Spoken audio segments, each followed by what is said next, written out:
London. In North Essex, you might even see a few flakes of snow. On Saturday, again, the chance of some rain, and again, it could turn sleety. That could give us some problems with ice on Saturday night. The Met Office has already issued a warning because of that. And then on Sunday, a bit of wind starts to blow some snow showers our way. They're more likely to the north and to the east of London, but the snow could start to settle up on the tops of the hills. Assad. OK, Peter, very cold indeed. Thanks very much. Well, that's it for tonight from everyone on the BBC London Late Team. Do have a very good night. Bye-bye.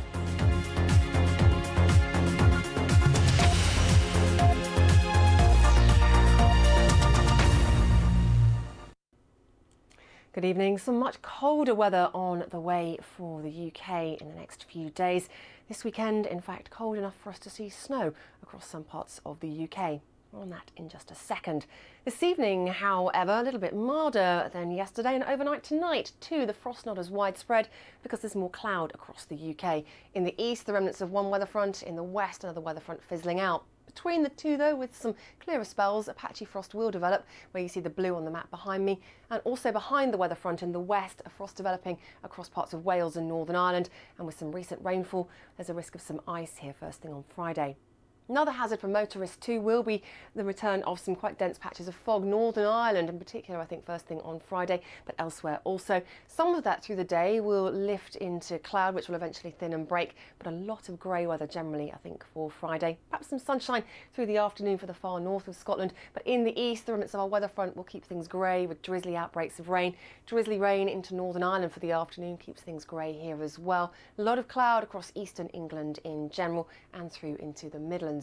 Further west, some sunshine, particularly during the early part of the day, perhaps for the southwest of England and Wales, but more cloud and some showers pushing their way in here later on in the day. And they'll turn into perhaps a more persistent spell of rain as we move into the evening. Still keeping some showery outbreaks of rain towards the northeast, but notice how things start to turn white here by the time we get into Friday night. That is because that's when colder air really starts to cut its way across the UK from the continent. That colder air certainly looks like it will give us some wintry showers across eastern Scotland and the northeast of England for Saturday. Further south, though, this area of low pressure interacting with the cold air is probably our biggest question mark for Saturday. Looks like it'll bring some heavy rain to southern counties of the UK, but across parts of Wales and the Midlands, there is the possibility of waking up to some lying snow on Saturday, particularly across areas such as the Malverns and also for the Chilterns. A cold day on Saturday. The biggest problem, though, will be as temperatures fall behind this area of low pressure, pulling away, I think, overnight Saturday into Sunday. Risk of some fairly widespread ice where we see the rain and the wintry flurries. And then Sunday, well, a bitterly cold day. I think in some areas we'll be lucky to see temperatures even sitting around freezing. And the cold weather looks set to persist well on into next week as well. But a longer term outlook for you, and of course more details on the forecast for this weekend are online right now. Founder of The Big Issue, John Bird, joins the panel for Question Time in London. Next here on BBC One. Tonight on This Week, we go political stargazing. Lost in Space, Michael Portillo and Alan Johnson. Going into orbit, Janet Street Porter. Shooting star Quentin Letts and cosmic cabaret performer Amy LaMay. All after Question Time on BBC One. Now on BBC One and BBC One HD, debating the big stories, we join David Dimbleby for Question Time. Tonight we're in Goldsmiths College in Lewisham in South London for the first programme of 2013. Welcome to Question Time.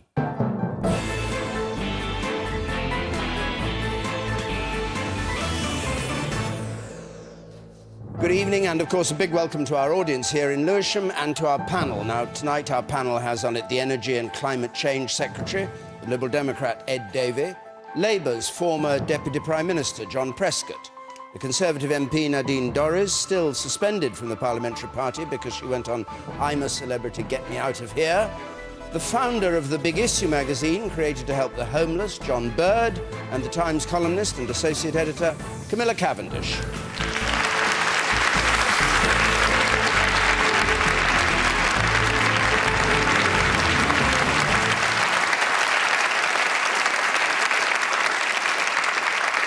And Thomas Sturge has the first question of the year. Thomas.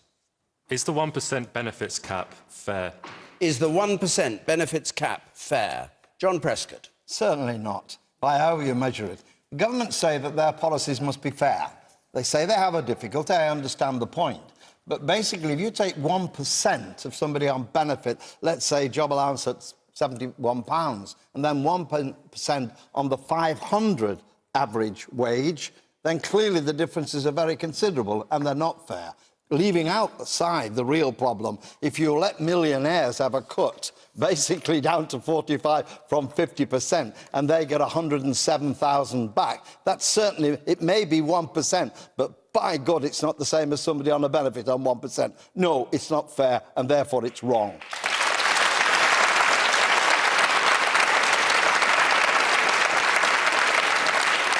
So, your argument would be that there's no discrepancy then in agreeing to 1% on public sector workers, but not agreeing 1% for people on benefits. I think we're getting into a total mess about this welfare, quite frankly, and I think politicians start thinking seriously about the whole range, because all the anomalies that are now occurring, and you can point out in your questions, that politicians are getting into the argument about the shirkers and the people who are working, all those businesses. What we need to do is reform the whole welfare system itself. When it was set up by Beveridge in 1947, at least we were dealing with the illnesses, the diseases of poverty, of unemployment, of disease. That was a fundamental change. Things have changed quite considerably, and you've really got to provide something which will cost you more money. And perhaps you've got to ask, what is the alternative expenditure between some high expenditures that are going on at the moment and trying to force those on welfare to pay the price for the fault in the economy that they didn't occur? That is wrong. And I think now, and I would say this really, looking back on it now, I was a great supporter of Beveridge. The 5 diseases he said he would wanted to deal with, he did. But it's changed. And we now need to look at what are the principles that are going to govern the distribution of wealth and the power, and dealing with those at least at the bottom of the thing get a better chance than those at the top. And that's what's going on at the moment. Nadine Dorries. Well, can I just deal with something John said in that little rumble, John? You said, you mentioned the tax rate going down to 50% to 45%. Yes, we did do that. But, John, you didn't say that when you were in government for 4,000 days, and you only put the tax rate up to 50% in your last 34 days. So, you know, let's put it up, just, not down. Yeah, you put it up, John, in your last 34 days for political game. Just to stick to the rules of question time, can you ask Thomas Sturge's question? It's not a cut, it's a 1%. Increases are being capped at 1%. He's saying, is that fair? That's the question. I think it is fair, and I'll tell you why I think it's fair. I have nurses and policemen in my constituency, policemen who go out on a Saturday night into Luton Town Centre and Bedford Town Centre, who work in the public sector and have had their pay frozen. And while their pay was frozen, benefits went up by 5.2% last year. So I think it's fair, because we inherited the worst deficit in the Western world in 2010. And I'm afraid everybody has to bear the brunt of that and bear the cost. And I think that a 1% cap on increase isn't a cut, it's a cap on the increase. I also think that but we need to understand that it's not a permanent thing, this is a temporary thing. Why don't the pensioners bear the same burden, since you mention everybody else? Not only pensioners, but the disabled and the very vulnerable are being protected. But, you know, there's a fact I don't think people realise. Why do you protect the pensioners? And that was that 90%... Why do you protect the pensioners? Well, because pensioners are vulnerable. But can I just make this point? Because pensioners... I'm going to explain it in this point. But don't go on too long, but just why pensioners? Well, we've actually given pensioners an increase, and I think they deserve an increase, because pensioners have contributed to our economy most of their working life. But 90% of people in this country, working people and non-working people, were eligible and are eligible for benefits. That means we're taxing people to give them back benefits. That's expensive and it's unwieldy and it doesn't work. What we need to do is to give those people who really do deserve benefits better benefits going forward, and we need to simplify the tax system so that we're not taking tax from you to give it back to you in benefits. All right. So why is it... OK. Hold on, the woman in green up there. Yes, I'm a public sector worker, and I'm not happy with this argument that's been put forward, contrasting the effective cut in public sector salary with the cap on benefit. Why not? Well, I of course think that it's not right that public sector workers should have their pay cut. Or frozen. It comes to the same thing if you Yeah. take into account Yeah. inflation, but this is now the 4th year. Yeah. But to use that as a comparison why people on benefit should have theirs capped, I think is completely wrong. I think it's a wrong comparison to be made. It should be made between the people on benefit who are also very poor or even much poorer than people who are working compared to those wealthy people. And so I don't appreciate that. And you, sir. Man in the 5th row, yes. Do the panel think it's helpful for politicians to engage in provocative language such as strivers and shirkers? All right, we'll add that in. John Bird. I think it is dodgy for the comfortable to be passing judgment on the discomfortable by making them more uncomfortable. I think that's a separate issue to the overhaul that we need to give to the welfare system. The welfare system needs to be a system which was invented as a springboard for those people who could use it. It was not invented as a place where we warehouse some of the most disenfranchised people in Britain today. I think what we've got to do is accept the fact, something I tried to give Mr. Mandelson many years ago, when I said to him, you have to fare well on welfare in order to say farewell to welfare. Because what we've got is we've got hundreds of thousands of people who are stuck on welfare. They need to be reformed. They need to be brought into the workforce. They need to be put in colleges and universities. But don't, at this moment, start giving the poor a kicking, especially from some of the most comfortable people who've ever run the British government.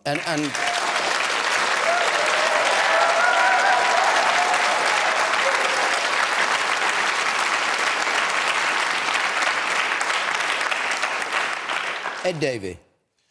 When the coalition government came to power, we were borrowing £3 billion every single week. So we've had to take some tough decisions with cutting spending in a number of Whitehall departments. We are asking, John, the rich to pay an awful lot more, quite rightly so. They've got the largest shoulders. They should bear the highest burden. That's not the point. So we got rid of the capital gains tax dodge that was brought in by Labour, which meant that hedge fund managers were paying less tax than their cleaners. That was an outrageous thing for Labour to do, and the rich should be paying more. And last year, I was very proud when the Liberal Democrats fought within the coalition government to make sure that benefits did go up by inflation. 5.2% they went up, even though we were asking many workers in the public sector to have a pay freeze.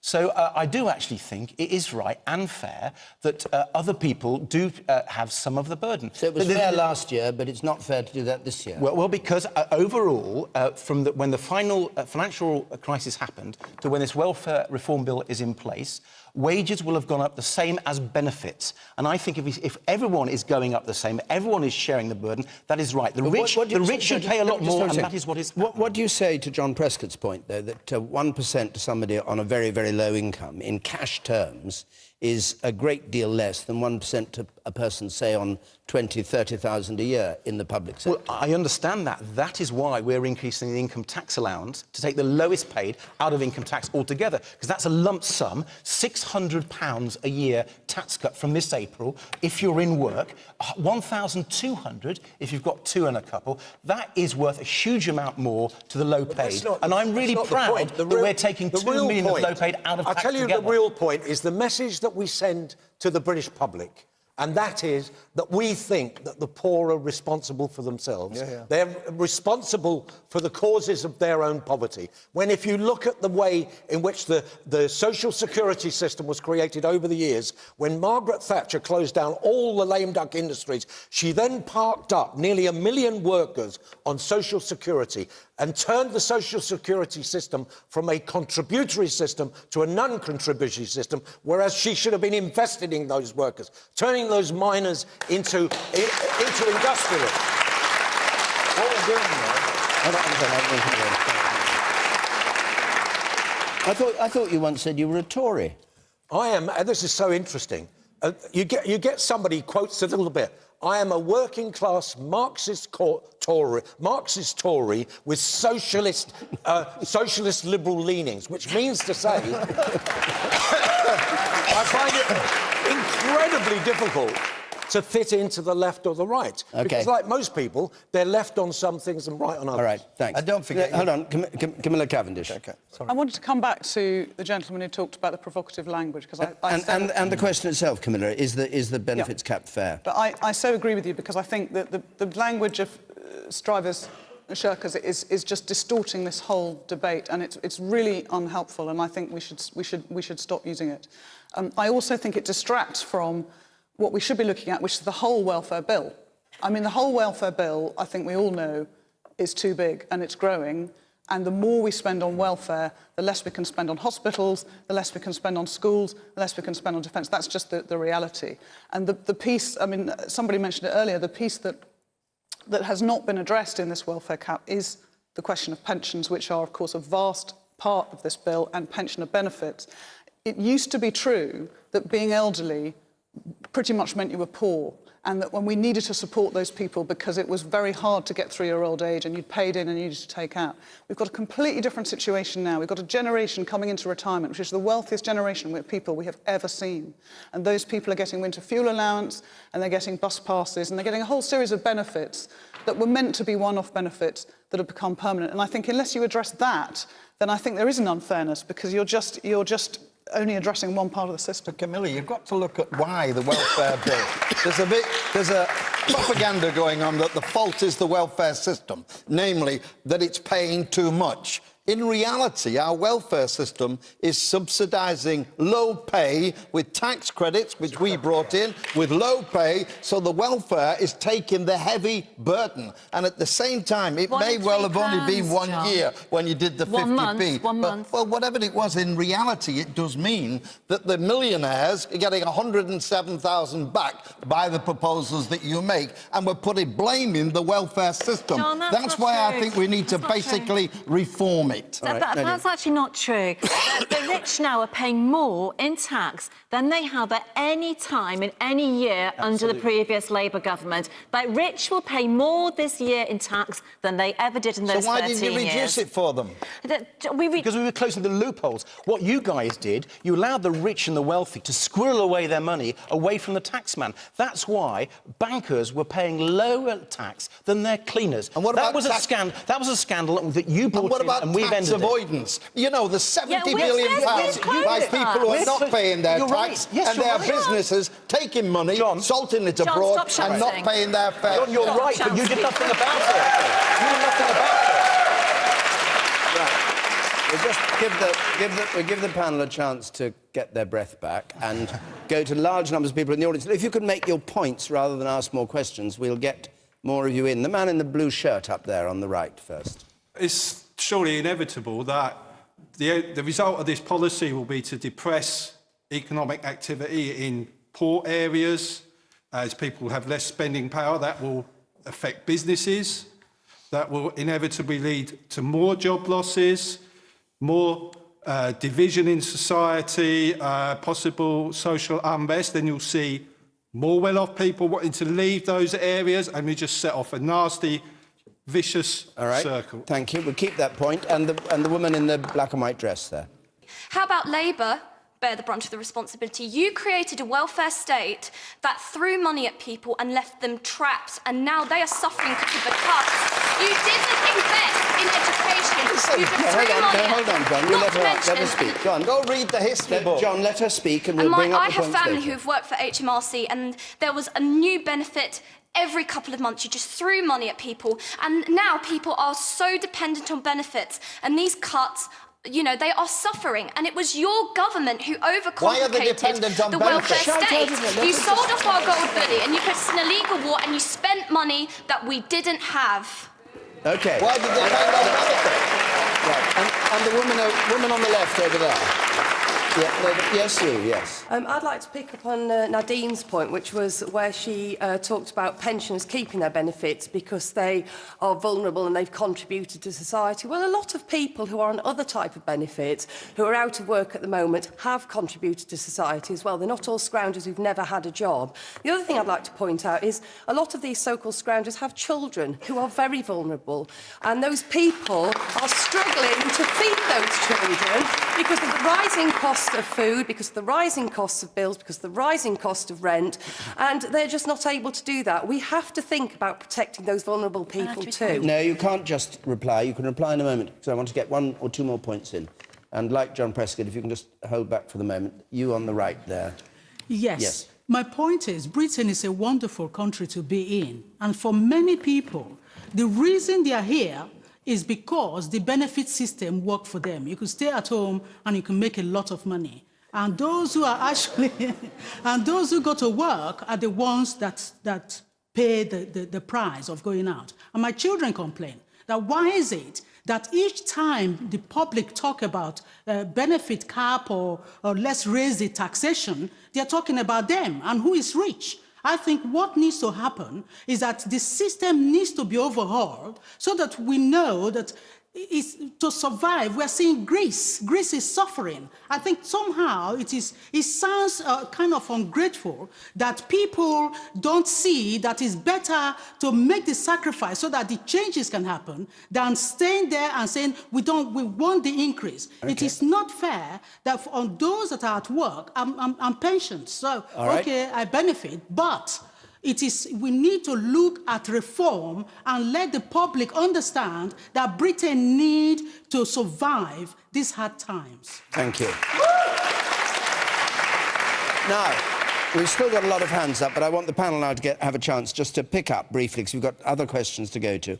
The points were that business and demand will be affected by cutting benefits, or not increasing them, as the point made up there. Labour trapped people in the welfare state, the point about the pensioners, and your point, madam, there. So, Ed Davey, briefly. They was quite right. You need to make sure that people can get by in work. That's why we're raising the tax allowance. So we're taking 2 million low-paid out of income tax altogether. What Labour did, they used to tax you and then give it back to you, as if they were giving you a present. You know, actually, what we need to do is take people out of tax altogether.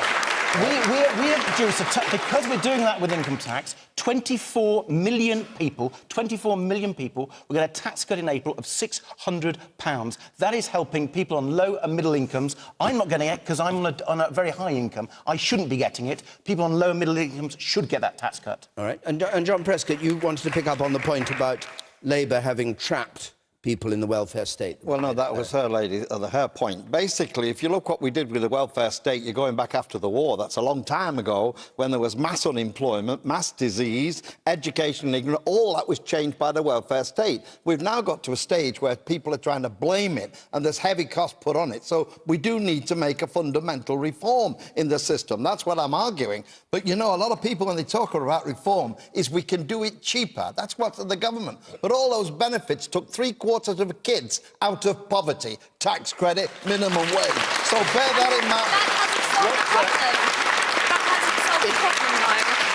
If you could do it in a phrase, how would you want to see the reform of the welfare state? I think it's as fundamental as when Beveridge started. We've all got together. Instead of arguing in Parliament what Labour did, what Tory did, let's ask ourselves, do you want a welfare system? Is it to be fair? How are we going to measure that? They're the arguments. So let's sit down and argue about that. Nadine, could you pick up on the point that was made at the very beginning, that the capping of benefits will only reduce demand, make people move out of certain areas, reduce prosperity generally? Yeah, well, obviously I wouldn't agree with that statement. And just the gentleman also said, you mentioned the phrase declining employment. We've actually got 1 million new jobs which have been created, and 240,000 of those, I'm proud to say, are women. 240,000 more women in the workplace now than there were in 2010. 1 million new jobs. For every job in the public sector, which has lost 2 jobs are created at the moment in the private sector. So we're actually creating jobs. Unemployment is falling. We have the lowest rate of youth unemployment in 10 years. Unemployment is falling. I'm afraid that's a fact. Well, it is true, because that's what the figures say, John. And to the lady who made the comment directly to me, I'm sorry, it isn't, John. To the lady who made the point about the pension benefits, what I was told, they were cross purposes. I actually was talking about the basic state pension, which I believe should be increased. We increased it. It was something that we did, and I think that was the right thing to do. What I do bring into question, though, and I think you probably agree with me, is that we do have some wealthy pensioners now who are, the winter fuel allowance, I think, should actually go to those pensioners who really need it, not to those pensioners who are wealthy. But I have heard some figures bandied around, which I don't agree with. And I heard one the other day which said that pensioners who are, 2 pensioners who are on a joint pension of £25,000 a year shouldn't get the winter fuel allowance. Well, I think that's on the edge of a limit, really, because I think that's not what I'd call wealthy. I'd call that people just about Thank you very much. So. All right, and Camilla Cavendish, do you want to pick up on any of the points that makes? Then we have to go on to another question. I mean, John, I love your idea that we're going to sit down now and discuss what's fair. I don't think we can do that if you won't even accept that actually the welfare bill is too large and that, in fact, you know, wages are not keeping pace with benefits. You were in power during an unprecedented economic boom. There was more money in this country to spend than at any time. And, you know, I think the lady has a very good point to make. If you go to the Department of Work and Pensions, there were 32 new benefits. Every time they introduced a new benefit, they introduced a new computer, and then the computer had to work with the next computer, and then people didn't get their tax credits because the system didn't work. You had such an opportunity to streamline that system and focus it and to make work pay, and you didn't do it. And I know you don't want to go over old ground, but it's very, very difficult now to have that conversation. So when so many middle class people have got child benefit. They've got baby bonds, they've got all the things that Labour handed out, and now they don't want to give them back. And that makes it really difficult to have this conversation. Every government... a brief point of view. Yeah.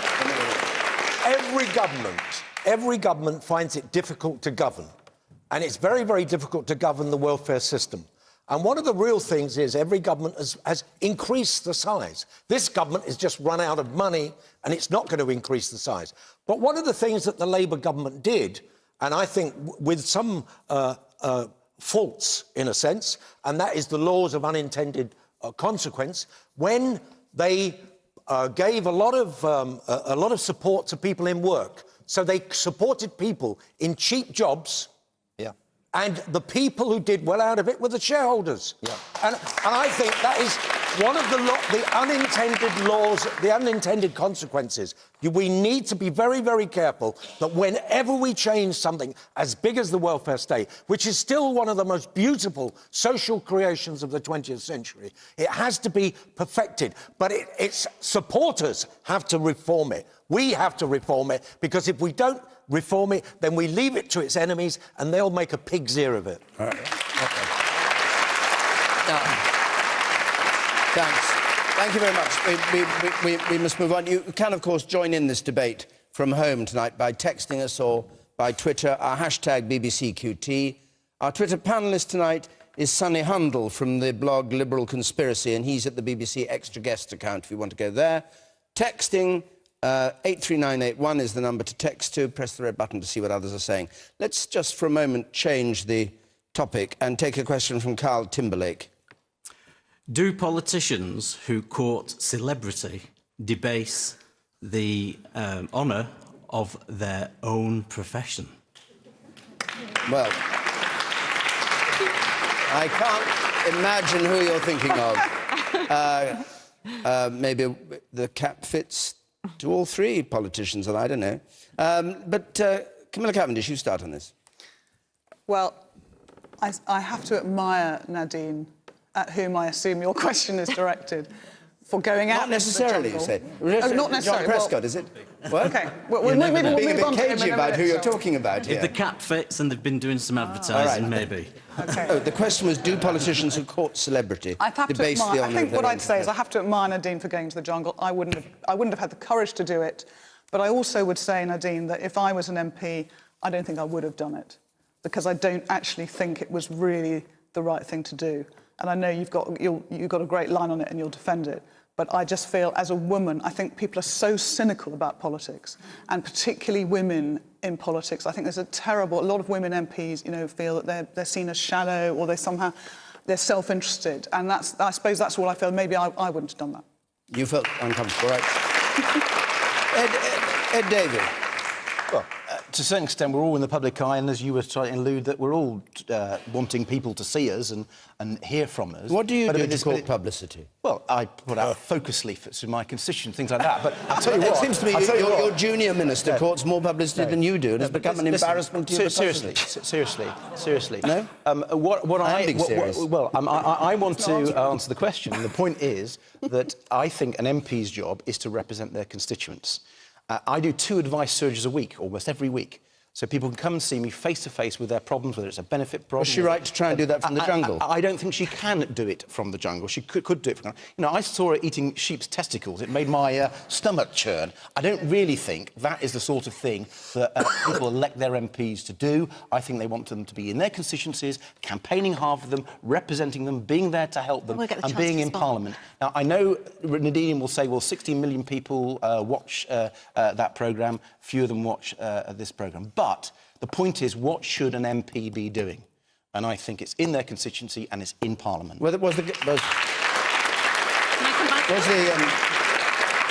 the Conservative Party right to punish her by removing the Conservative whip? She's no longer a member of the Parliamentary Party. That's a matter for the Conservatives. Of course it's a matter for the Conservatives. What's your view?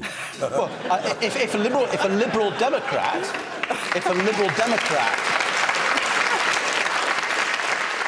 Very happy to give it. If a Liberal Democrat MP had done that, the whip would have been withdrawn. All right. Nadine Dorries, in your own defence. Well, can I just debunk a few myths, first of all? Parliament was actually on holiday for 9 of the 12, if you include the weekend on either side, 9 of the 12 days I was in the jungle. I actually worked all through my summer recess because I knew I was going. I didn't take any holiday. I only had 4 days holiday in the whole year because I knew I was doing this. We also knew, we had a very in-depth meeting about this, that I would be the first out. And how do we know that? We looked at the fan base, everybody who was taking part. The smallest fan club was Ashley Roberts, who was an American of 239,000 fans in the UK. I don't have a fan club, believe it or not, so we just knew that I would be first out. There's a shout of not surprised from the back. Yes. You may say so. And we knew exactly what we knew exactly what we were doing. I missed no legislation whatsoever, and I missed no votes, despite what the press may have told you. I was away for 12 days, of which 9 of which Parliament wasn't sitting. So even you weren't in Parliament, Ed, when I was in the jungle. Do I think it was the right thing to do? I do think it was the right thing to do, and I'll tell you why. Most people, when they look at politicians or speak to politicians, and I know this because I used to feel like this as well, just think, oh, whatever. It's like, less than 20%, I think in some areas, 20% of people went out and voted recently in the PCC elections. The people who are engaging in politics and with politicians are dropping like a stone in terms of numbers. People are just losing interest. And the only way politicians are actually presented, usually to people, is via the printed media. I'm not sure the view. I think it's 1 million people watch this out of 65 million people. I beg your pardon? How many people do we have? Any viewers to watch this? Sorry, I'm sorry, David. I'm sorry. I'm probably thinking of something else. But it's nothing like 16 million. Well, it's a very claim it was 5 times that, audience who watch this. Let's be honest. 2.5 to 3 million people a week watch. Okay, well that's people who are already I thought you'd have done your in-depth research before you deigned to come on. Well, it's my 5th time, I forgot. But it's it's a very select number of people. People who are actually interested in politics watch this programme, not the people who aren't interested. And, I did think long and hard about it. And I'll tell you what happens to me now when I go into my constituency. The teenagers really want to talk to me. The teenagers want to know what's going on.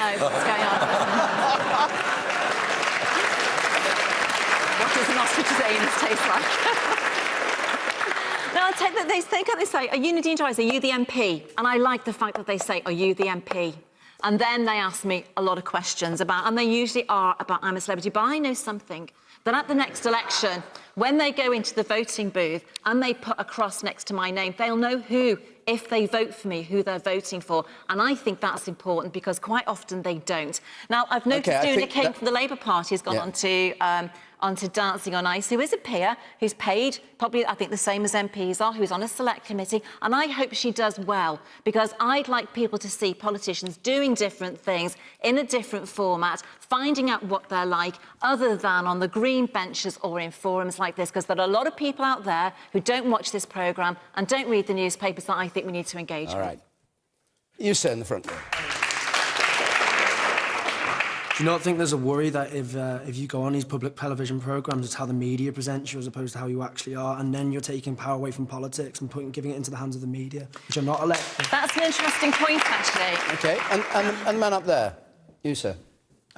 Sympathetic as I am to your dedication to your job and the fact that you did move your holiday, and I'm sure you did work very hard over that summer holiday. Do you genuinely think that you did good for your constituency in that time in the jungle?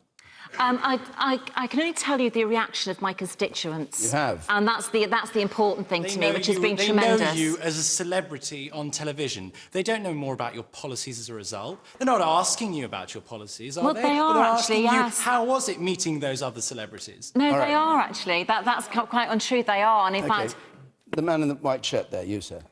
Did you really believe that ITV would let you harp on in the jungle about your anti-abortion views and other right-wing views? no, I did never say that. I thought they would either. John Bird, you can't make this an inquisition. Like, John but Bird. I have never said that. That's what I thought would happen. I never thought they'd do that. It was entertainment. I think this, to me, is one of those almost kind of watershed moments when we realise that actually we need a different kind of politics, that a lot of the politics that we're into, representational politics, is very, very useful. We need our representatives. But it does clearly shout out to the world in general that we need to change the kind of people who go into politics. I would like some firemen. I'd like some nurses. I would like some people who had some real experience and not just in publicity. And the other thing is I would like some more participatory democracy rather than just representational democracy, which means that you lot have to join with people like me and try to do something profound about making our communities work and making our society work. And the problem is that we're all looking at Parliament to answer so many problems and they're not answering them. The answer lies with us in the same way.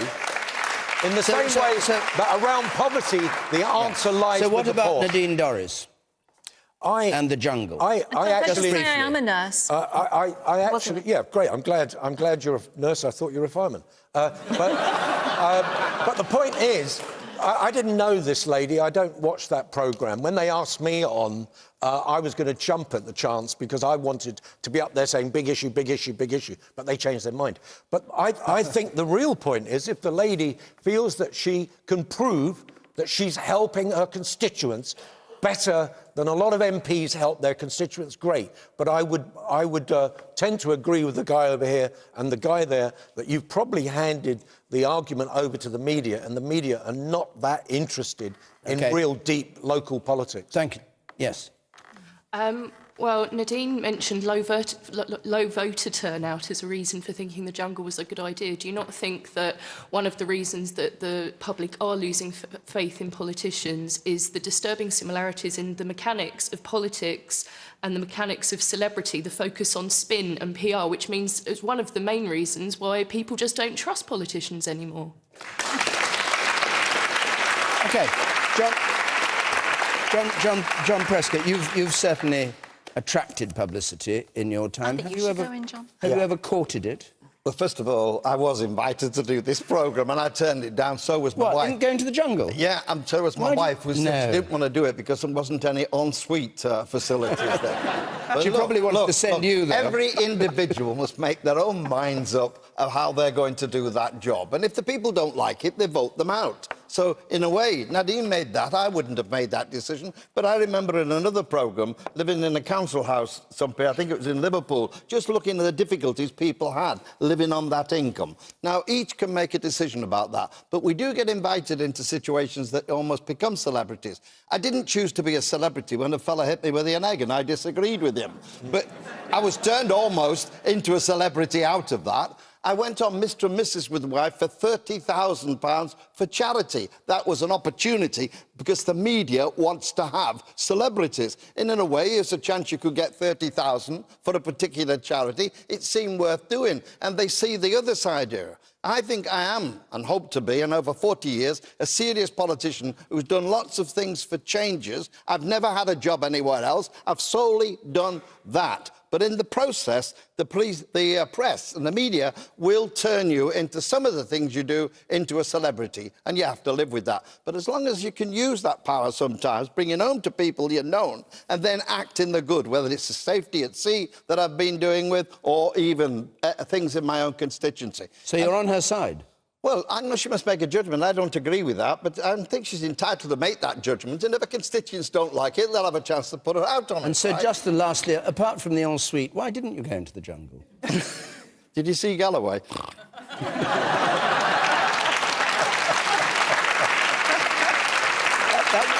that wasn't the jungle. No. But I wish he was prepared to have been in the jungle and on his hands and knees drinking the milk out of that woman's hand. OK. David, can we just ask that question the woman there with the pink scarf on.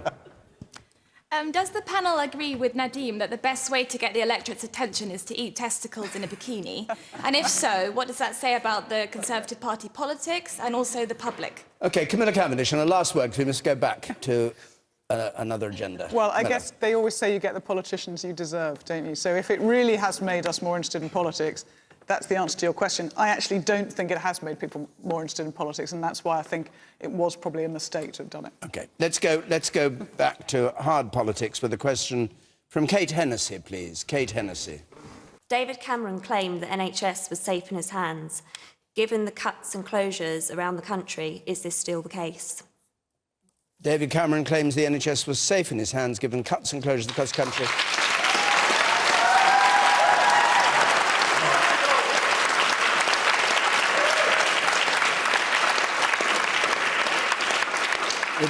The cheers, needless to say, because Lewisham is directly affected. We may hear about that. But let's go to the main point. Is it still the case the NHS is safe in the hands of David Cameron? Ed Davey. Well, it's the coalition government that is going to decide health spending. The coalition government has increased health spending. It's not cut it. But there are some real issues in different parts of the country. Here in Lewisham, you're experiencing what I had in my constituency before the last election, a threat to your A&E and, in my case, into a maternity unit as well. And I'm extremely alarmed about that. I campaigned really hard to stop that, which we succeeded in.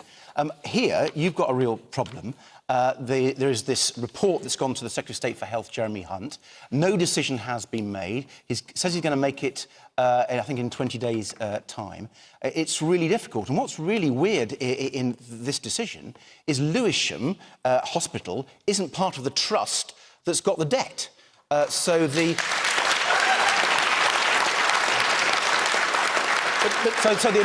administrator's report, which is recommending changing Lewisham, he was brought in to look at what's happening in the trusts nearby. They have real problems. They have real problems because of a PFI deal, as in many other parts of the country, signed under the last government, which has gone completely out of control. By next year, I think next financial year, there'll be £200 million of debt in the healthcare trust next to Lewisham, but I don't see why that should impact on Lewisham. I can't prejudge the decision that the Secretary of State for Health is going to make. He's got to look at the report and make his decision. I'm pleased in the House this week, he said he's going to meet local MPs from Lewisham and nearby, so they can put their voice to him, they can represent their people, and we'll have to await his decision. OK, I'm sure, yeah, all right. I'm sure we'll come back to the Lewisham point, which is the A&E here being closed down because of a merger, because the neighbouring lot went bust and were taken over. But I want to draw you to the UK Statistics Authority. The question was, is the NHS safe in Cameron's hands? The UK Statistics Authority says that in 2011-12, expenditure on the NHS in real money is less than it was the year before, i.e. expenditure on the NHS is actually going down. True or false? Well, when we set the spending review over this Parliament, we were saying that NHS expenditure would be kept at the right levels. Under the Labour proposals, they were going up. Under the Labour proposals, they were going to cut NHS spending. But it's going down. Indeed, well, hold on. The spokesman for Labour at the moment has said that they would cut health spending. Let's talk about not cutting health spending. Let's talk about your government. He said that back in 2010, but the statistics now show that spending is lower. Well, I haven't seen that statistic report. What I have seen is the spending plans that we set out in 2010, and they show that over this Parliament, spending on the health will continue to go up. John Prescott. Well, does it mean that what the statistics people are saying, in real terms, you're spending less? And there's an argument about it. There may be for good reasons. You might say it's to do with the debt and blame everybody else for that. But that is happening. And he said it wouldn't happen. As with Lewis, it's another promise he's done. Why are you proposing to cut it? Well, you're talking about somebody... I don't know the actual quote you've got. He's asking you, what does the statistical body say about... is it reducing? No, you haven't answered it. Do you deny what the statistics say? They say it is, in fact, reduced. I've been saying that the spending plans we've set out... I don't know what you're saying. What about these guys? Well, I haven't read his report. I can show you the report that we've set out. Do you deny the authority of that? I will tell you, I've seen some of the health reforms that are really difficult that we put forward, but we're putting power in the hands of local GPs and local clinicians so they can make decisions. Under Labour, all the decisions were made centrally. They didn't take account of what was happening in local communities. They didn't take account of what was happening in local opinion. That was the problem we had in my constituency when we were faced with a closure of our A&E maternity. So I have to say, John, our reforms, yes, they're difficult, but we are trying to make sure that local people have a voice, and I hope they have a voice here in Lewisham. You tell them in Lewisham. The woman here in the front row. That really is not true. The views of people in Lewisham, the views of all the clinicians in Lewisham, the views of all the GPs in Lewisham have been deliberately ignored by Kershaw. And who's the man in charge of the reorganisation of the trust? He's the trust administrator.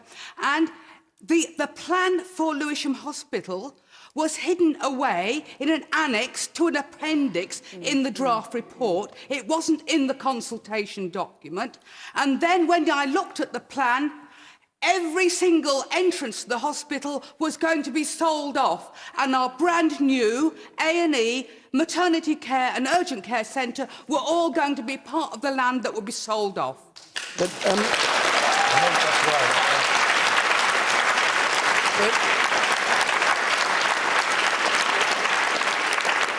There's obviously a problem here because you have a particular issue here in Lewisham, as other parts of the country do. The question was a more general question, and Nadine Dorries, perhaps you'd like to answer that, which Tories claimed the NHS was safe in their hands. The statistics show spending is not keeping up with the real cost of the NHS. You still argue it's safe in Tory hands? Yeah, I do, and there is a commitment to increase real-time spending on the NHS, but this is a particular situation that you've got. Well, there is a commitment to continue increase spending in the NHS. There is a commitment to that. But spending in real terms. I mean, spending in real terms. But then, so why is the statistical authority saying that's not happened? Well, I've never even heard of the statistical authority, so Andrew I've never even seen Andrew that. Dilnot, who ran the Institute for Fiscal Studies, who's a well-respected figure. Yes, I know Dilnot. You know Dilnot. Well, it's he who said it. Well, I don't take my information from Dilnot, but You take it from Cameron, then? Well, he's wrong. Well, what I do know is, and I've looked obviously into today, and I've been out and spoken to the protesters tonight when I arrived about what's happening in this particular situation. I do know that the South London Trust has 2 hospitals in it, which in 1998 were set up on a PFI agreement, which meant each hospital pays £135 million, another £36 million per year each in interest payments. How John, Gordon Brown and Ed Balls ever thought a hospital trust could exist with that, I have no idea, with that level of debt. And unfortunately, Lewisham Hospital, which actually was set up on a much better system and performs very well and is a good hospital, has been looked at by Kershaw in the overall South London picture to come in, and really Lewisham is coming in to save the bad financial arrangements that were set up for the other two hospitals. How can that be fair? Well, it's not fair. It is not fair. You know, I trained as a nurse actually in Warrington Hospital, in a hospital which is quite very much like Lewisham. I have one in my constituency, Bedford Hospital, where people are born, they have their own babies, they die, they have all the major illnesses. It is a hospital that people care passionately about because it's such an integral part of the community. And actually, the reason why that hospital is under threat now is because what Gordon Brown and Ed Balls set up for the other two hospitals in the past, and that is shame on the previous Labour government. I hope it's saved. I hope it is saved. Jeremy Hunt has made no decision yet. The decision will happen in the future. He will look at it soon. I think it's in 20 days he has to make a decision. He is going to look at it, but I do know this, that I know there's a complaint that people haven't been listened to. I spoke to the protesters and they told me that tonight. They said exactly what you just said, that clinicians, local people and patients, nursing staff were not listened to in any way whatsoever. I, tomorrow, will speak to Jeremy Hunt and take those messages back to Jeremy, because if my party is about anything, it professes to be about localism. And if it seriously is about localism, then it will take those people's opinions into account. OK, thank you. Will you go and talk to Jeremy Hunt tomorrow morning, like Nadine? Go with her, perhaps? Actually, tomorrow morning in my advice surgery in my constituency. So am I, actually. I will text but him. next week, I know that, for example, I was talking to Simon Hughes, who's put in a submission to the administrator, and I know that Liberal Democrats locally are campaigning on it, and I know that the local MPs, because Jeremy Hunt said they could, will go and meet him, and that's as it should be. Let's go back to Kate Hennis's question, which was Cameron said the NHS was safe in his hands. Clearly, a lot of people here, because of this issue, don't feel that. But let's go back to that point. You, sir, over there on the left. The coalition government broke its pledge not to introduce any top-down change by introducing the biggest top-down, the social health and social care bill. It's the biggest ever change introduced in the NHS by this coalition government. Do you feel that because you work in the NHS or are a patient of the NHS? I work in the NHS. You work in it? Yes. As what? As a doctor. Right. And the coalition government is pushing on more than £20 billion worth of saving over the next 3 years. And the NHS total funding is about 85 billion. That gives you an idea of some perspective about it. A safe hospital locally is about to close. Now make a judgment, is NHS safe with this coalition government? Give me a look, Andy.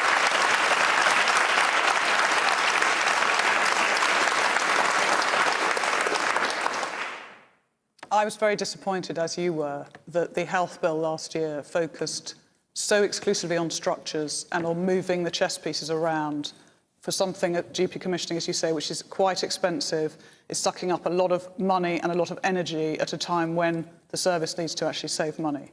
And I was also disappointed that because it was so focused on structures, it wasn't focused on what I think are some of the most vital issues for patients, which is nursing care. You know, the failures we've seen in mid-staffs, the failures we've seen in a lot of hospitals, people having to drink water from vases. I mean, those are extreme examples, but actually there's too many of those examples.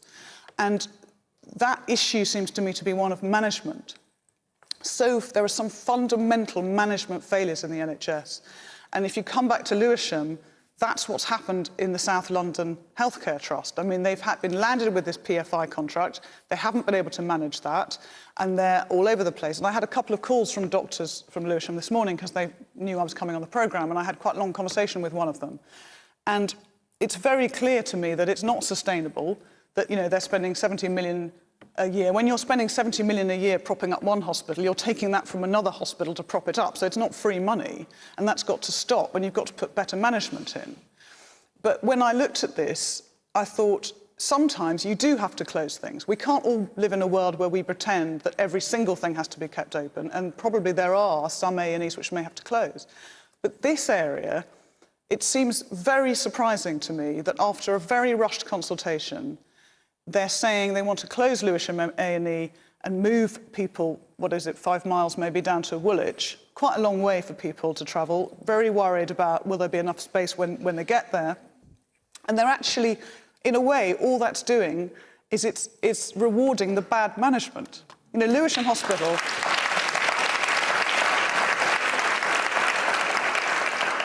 Lewisham Hospital is a solvent hospital. It gives perfectly good care. A lot of people care about it. There is apparently a proposal which I think Jeremy Hunt should look at, which is Lewisham Trust has said it's happy to go in and take over Woolwich and try and apply better management to it. Well, I think that's a way out of this problem, and I think Jeremy Hunt should give that a try before he starts closing things down. And John Bird. Well, I was speaking to some of the people outside, and they, one of them suggested to me, and I hope it's not true, that there's a bit of gerrymandering going on here, that what you've got is Lewisham, because it's largely probably a leftish or working class area, is hit, while the other areas, which are more likely to vote Conservative, are going to be left with their hospitals. That's not so that may be a scurrilous piece of information which I've now passed on to you.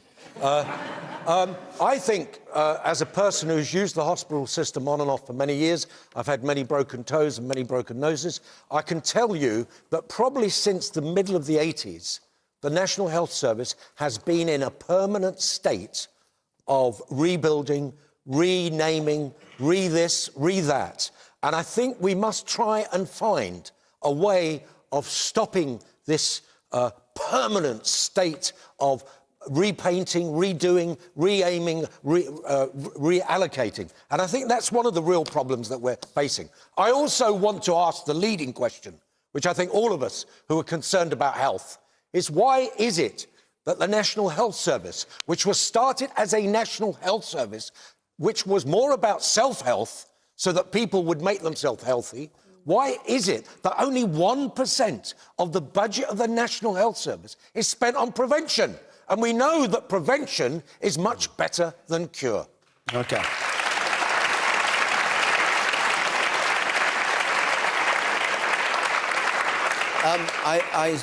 I see from the clock that we've only got a few minutes left. I'm sorry, we can't... You're looking very keen to come in. You could just... Very quick, if you promise to be very quick.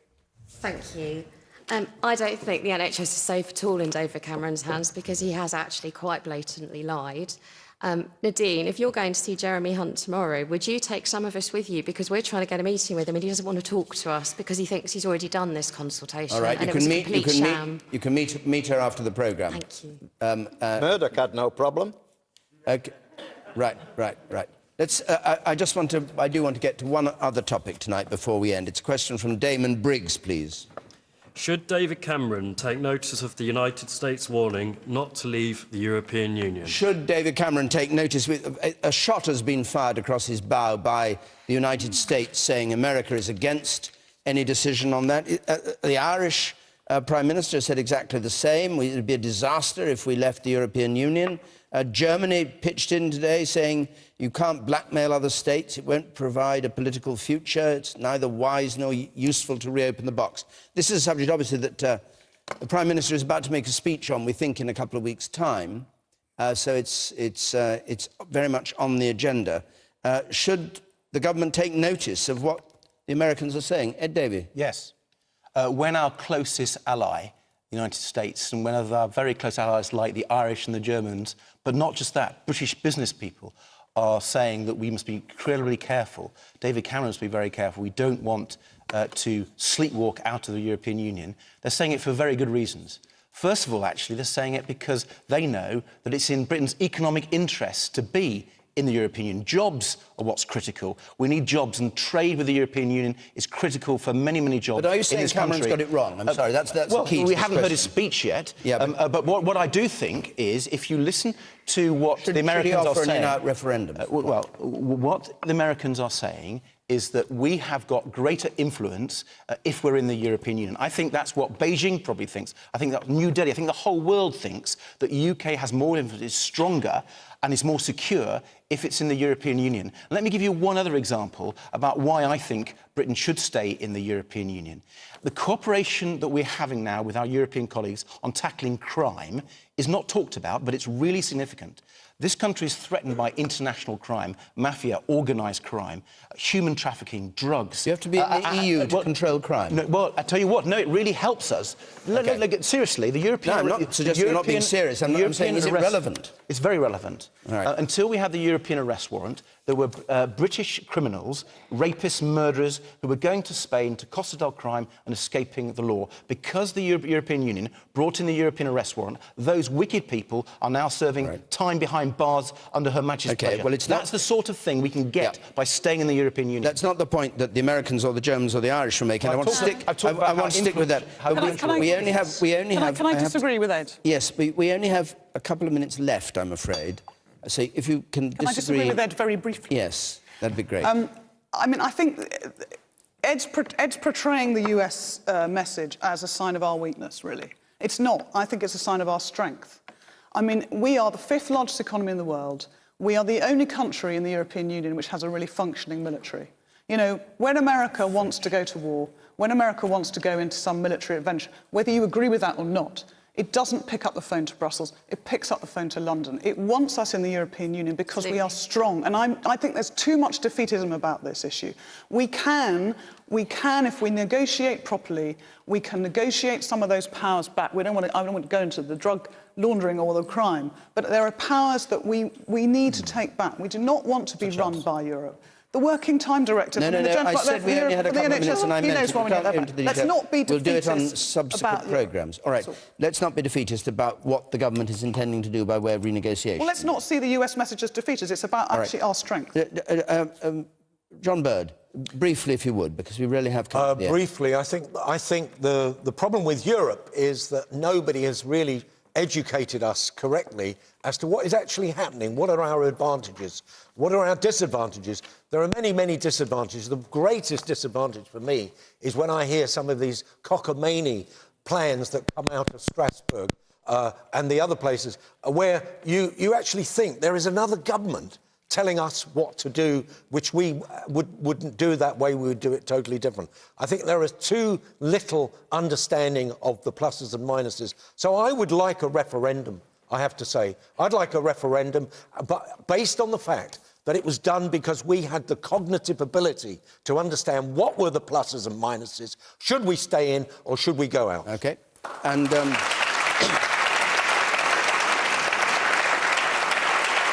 John Prescott, faced with these warnings from America, from Germany, from Ireland, what's your reaction? Well, just to say, I've led a campaign against going into the common market. We had a referendum and we lost. Just remind people they don't come easily that way. Secondly, just bear in mind these are global problems and we need global solutions. Environment and Kyoto is an example of that. Ed, you have to negotiate with these. Europe's an important card in those negotiations. Right. But don't lose sight of America. America looks to its own interest, not ours. They like our acceptable face in Europe. But back what they do, if you look at the climate change, they refused internationally, and still do, to join up to a global solution, because that is in their interest. You're saying ignore the advice coming from America. Well, hear it, listen to it, but don't forget that the Americans are looking after their interests, not our interests. Okay. And sometimes we're the acceptable face. Nadine, very briefly, if you would.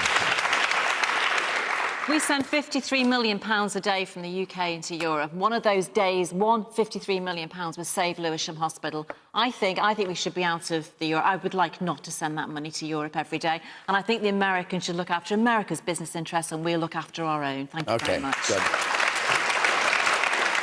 Well, we must stop. We'll come back to that topic, I've no doubt, next week and maybe the week after. We're in Lincoln next week, by the way, and the week after that we're going to be in Weymouth. So join us, apply on our website. The address is on the screen, or call 0330 123 9988. Just left time to thank our panel very much indeed for coming here, to thank all of you for taking part. From Question Time at Goldsmiths College in South London. Good night.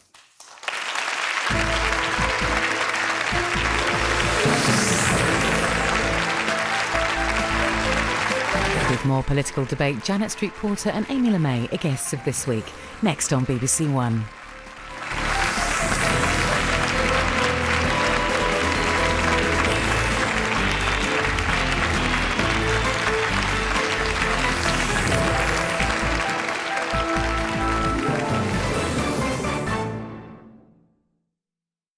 Blandings Castle. Are they all completely round the bend? Aha!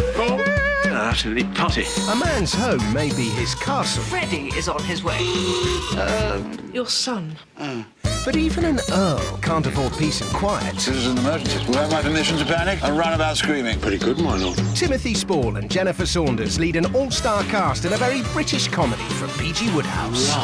Blandings starts Sunday at 6:30 on BBC One and BBC One HD.